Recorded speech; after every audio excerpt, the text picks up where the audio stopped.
Hello guys, you are all welcome in your channel Beyond Imagination. So today I am going to start a new topic. Actually आज हम लोग इस topic में बात करने वाले हैं कि इनकम टैक्स डिपार्टमेंट की तरफ से एक न्यू वैकेंसी देखने को मिल रही है, जिसके एप्लीकेशन जो प्रोसेस हैं वो इशू हो गए हैं।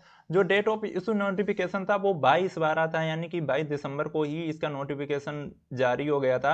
और इसकी जो प्रोसेस है वो अभी चल रही है, यानी कि ऑनलाइन मोड में है इसकी प्रोसेस। और ये 19 जनवरी तक चलने वाली है। तो लास्ट डेट इसमें 19 जनवरी है। आप 19 जनवरी तक इसमें फॉर्म को फिल कर सकते हैं। हम लोग सारी क्राइटेरिया इसमें देखने वाले हैं कि कौन कौन सी चीज़ें इसमें मांगी गई हैं और इसमें कौन कौन सी डॉक्यूमेंट लगने वाले हैं, वो सारी चीज़ें हम लोग इसमें कवर अप करने वाले हैं। सबसे पहले हम लोग इसमें देखेंगे कि कौन सी पोजीशन है। उसके बाद हम लोग देखने वाले हैं कि इसका सिलेक्शन क्राइटेरिया क्या है और कितनी नंबर ऑफ वैकेंसीज हैं। और उसके बाद हम लोग देखेंगे कितनी एप्लीकेशन फ़ीस है। इसमें फ़ीस भी है, तो आपको वो फीस ऑनलाइन के माध्यम से काटनी होगी। और फिर हम लोग देखेंगे कि कैंडिडेट अगर सिलेक्ट हो जाता है तो उसको फर्दर कौन कौन सी पोस्ट पर काम करना होगा।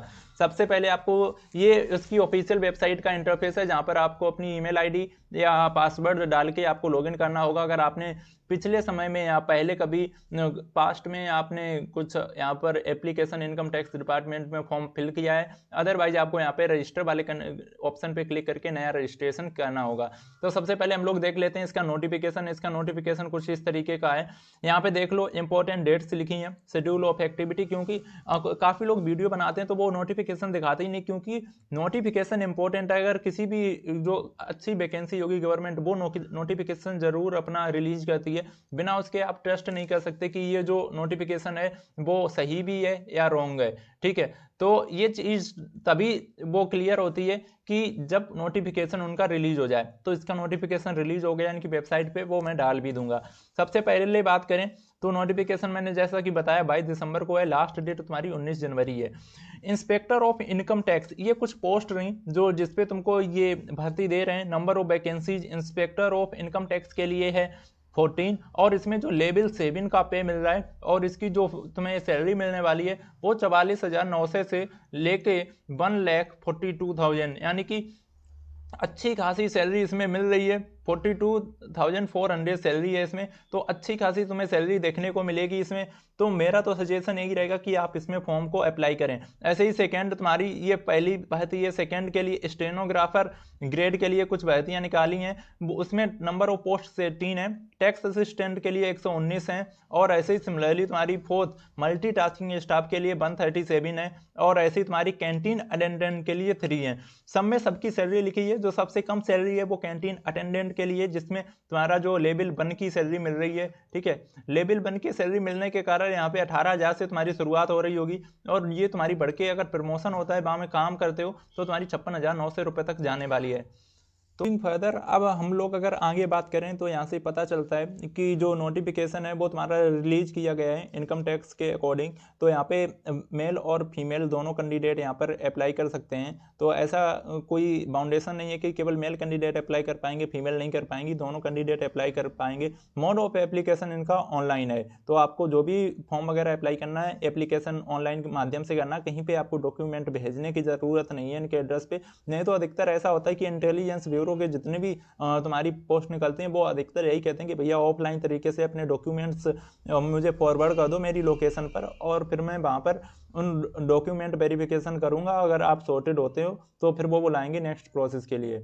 बट ऐसा होता नहीं है इस वाली पोस्ट में। इसमें ऑनलाइन आपको सब कुछ काम करना रहेगा। सैलरी मैंने बताई, जो मिनिमम सैलरी बेसिक पे है वो 18,000 से लेके तुम्हारा 1,42,000 तक जाने वाला है, 42,400 रुपये तक। वो अलग अलग पोस्ट की मैंने तुम्हें सैलरी बता भी दी है, उसका कोई ज़्यादा उस पर डिस्कस करना कोई मतलब बनता नहीं है।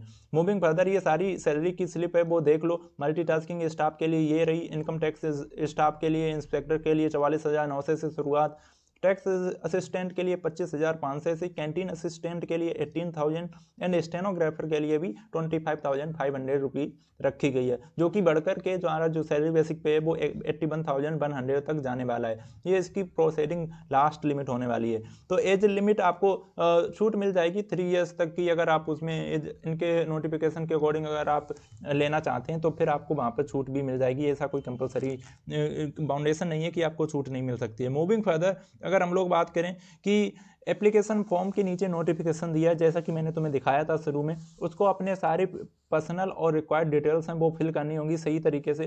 उसमें एलिजिबिलिटी मांगी गई है 10th 12th या कोई भी डिग्री आपने की है, बैचलर डिग्री किसी भी यूनिवर्सिटी से, तो आप एलिजिबल हैं वहाँ पे। एज लिमिट भी दी है और सिलेक्शन प्रोसेस रहने वाला है उसका केवल एक ही कंडीशन के बेस पे इंटरव्यू। अगर आपने इंटरव्यू इनका क्रैक कर लिया, आप अगर इनके पिछले कुछ भर्तियाँ देख कर गए कि कैसे कैंडिडेट ने वहाँ पर एग्जाम इंटरव्यू दिया है, तो उस तरीके से आपके सिलेक्शन के चांसेस हैं वो बढ़ जाएंगे। तो आपको वो चीज़ें इसमें ध्यान में रखनी है कि हाँ कि भैया इसमें इंटरव्यू कैसे देना है। मूविंग फर्दर अगर हम लोग बात करें, इनका पूरा नोटिफिकेशन है, सिलेक्शन क्राइटेरिया इन्होंने पूरा डिस्कस किया है कि जो स्पोर्ट्समैन पर्सन होंगे उनको सबसे पहली प्रायोरिटी दी जाएगी। अगर आप sportsman national level district level पर आपने कोई गेम खेला है तो फर्स्ट प्रेफरेंस उनको ही मिलेगी। जो इंटरनेशनल या कंपटीशन लेवल के हैं फिर तुम्हारे नेशनल, देन तुम्हारे उसमें डिस्ट्रिक्ट लेवल वाले कैंडिडेट आएंगे फर्स्ट प्रेफरेंस। सेकंड प्रेफरेंस उन कैंडिडेट को होगी जो कोई भी टेरिटरी या जूनियर लेवल चैंपियनशिप में पार्टिसिपेट कर चुके हैं। जैसे मैंने बताया नेशनल स्पोर्ट वगैरह में अगर कहीं पर उन्होंने यूथ अफेयर्स वगैरह में अगर कहीं अपना पार्टिसिपेशन दिया है या योगदान दिया है तो उनको भी उतनी ही प्रेफरेंस मिलेगी। थर्ड प्रेफरेंस उन कैंडिडेट को मिलेगी जो किसी एक अच्छी यूनिवर्सिटी से अच्छे नंबरों से पास हुए या उन्होंने अच्छा मेडल पोजीशन पाई हो, तो थर्ड प्रेफरेंस उन लोगों को मिलने वाली है। एंड फोर्थ प्रेफरेंस उन लोगों को मिलेगी जो स्टेट स्कूल या नेशनल स्पोर्ट गेम्स होते हैं उसमें किसी ने ऑल इंडिया स्कूल गेम्स में अच्छा प्लेस पाया है या उन्होंने अच्छी अचीवमेंट उसमें की। तो ये सारी प्रेफरेंस रही और ये सारी प्रेफरेंस तुम देख सकते हो। नेक्स्ट प्रेफरेंस है अवार्ड वगैरह से, कि अगर आपने नेशनल अवार्ड वगैरह किसी एक फिजिकल एफिशिएंसी टेस्ट में लिया है तो आपको उसमें मिलने वाली है। तो ये सारी चीज़ें रहीं। मूविंग फर्दर अगर हम लोग बात करें कि इसमें कौन से लोग कैंडिडेट अप्लाई नहीं कर सकते हैं वो बात कर सकते हैं। इसमें ये सारे तुम्हारे जो स्पोर्ट्स वाले गेम हैं अगर वो कैंडिडेट इसमें डालना चाहें तो उनका भी इसमें मेंशन किया गया है। ठीक है, कंपटीशन तो तब टफ रहने वाला है क्योंकि नंबर ऑफ पोस्ट कम है, बट इसमें ऐसा भी नहीं है, काफ़ी कैंडिडेट यही सोचकर नहीं डालते हैं फॉर्म की इसमें जो वैकेंसी है वो वैकेंसी की संख्या क्या है बहुत लेस है। तो वो सोचते हैं कि भैया यार इसमें तो मेरा हो गई नहीं तो हम फॉर्म ना भरें। ठीक है, तो आपको फॉर्म फिल करना बहुत ज़रूरी है। फॉर्म फिल करना क्या पता आपका वहाँ पर इंटरव्यू में आपने अगर सही से दिया तो वहाँ पर चांसेस आपके बन सकते हैं। और इसकी जो फीस है वो 200 रुपये है। ठीक है, आपको 200 रुपये उनको ऑनलाइन पेमेंट वहाँ पर उनके आवेदन पर करना होगा तो आपका फॉर्म वहाँ पर फिल हो जाएगा। मूविंग फर्दर ये सारी चीज़ें मैं पहले ही डिस्कस कर चुका हूँ कि कौन कौन सी इसमें एलिजिबिलिटी क्राइटेरिया, ये तुम सारा नोटिफिकेशन देख सकते हो, बाकी कुछ इसमें खास है नहीं। सो ये